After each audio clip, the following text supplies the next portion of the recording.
औरत कितनी बेवकूफ होती है। एक गृहिणी वो रोजाना की तरह आज फिर ईश्वर का नाम लेकर उठी थी। किचन में आई और चूल्हे पर चाय का पानी चढ़ाया। फिर बच्चों को नींद से जगाया ताकि वह स्कूल के लिए तैयार हो सके। कुछ ही पलों में वो अपने सास ससुर को चाय देकर आई। फिर बच्चों का नाश्ता तैयार किया और इसी बीच उसने बच्चों को ड्रेस भी पहनाई। फिर बच्चों को नाश्ता कराया। पति के लिए दोपहर का टिफिन बनाना भी जरूरी था। इस बीच स्कूल का रिक्शा आ गया और वो बच्चों को रिक्शा तक छोड़ने चली गई।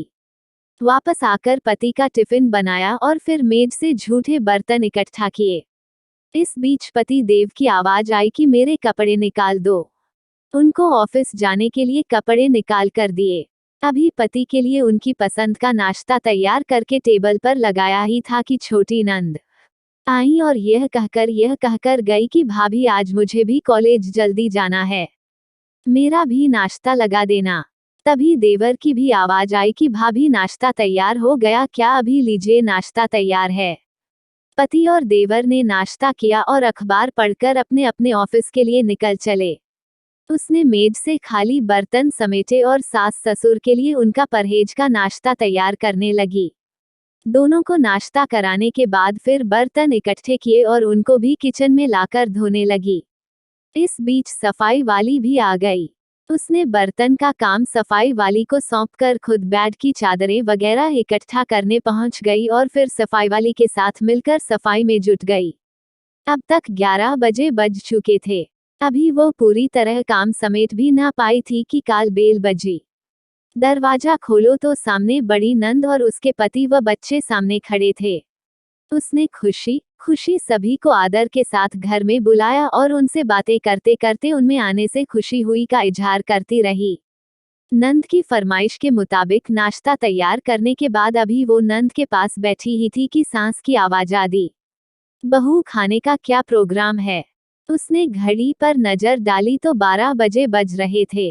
उसकी फिक्र बढ़ गई। वो जल्दी से फ्रिज की तरफ लपकी और सब्जी निकाली और फिर से दोपहर के खाने की तैयारी में जुट गई।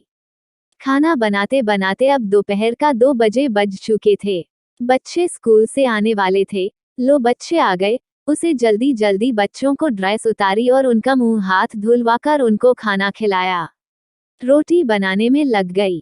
खाना खाकर सब लोग फ्री हुए तो उसने मेज से फिर बर्तन जमा करवाने दिए। उसने फिर से किचन की ओर रुख किया। तभी पति देव घर में दाखिल हो गए। पति ने कहा कि आज देर हो गई, भूख बहुत लगी है, जल्दी से खाना लगा दो। पति के लिए खाना बनाया और मेज पर खाना लगाकर पति को किचन से गर्म गर्म रोटी बनाकर लाल कर देने लगी। अब तक 4 बजे बज चुके थे। अभी वो खाना खिला ही रही थी कि पति देव ने कहा कि आ जाओ तुम भी खा लो। उसने हैरत से पति की तरफ देखा तो उसे ख्याल आया कि आज मैंने सुबह से कुछ खाया ही नहीं। इस ख्याल के आते ही वो पति के साथ खाना खाने बैठ गई। अभी पहला निवाला उसने मुंह में डाला ही था कि आंख से आंसू निकल आए। पति देव ने उसके आंसू देखे तो फौरन पूछा कि तुम क्यों रो रही हो। वो खामोश रही और सोचने लगी कि इन्हें कैसे बताऊं कि ससुराल में कितनी मेहनत के बाद ये रोटी का निवाला नसीब होता है और लोग इसे मुफ्त की रोटी कहते हैं।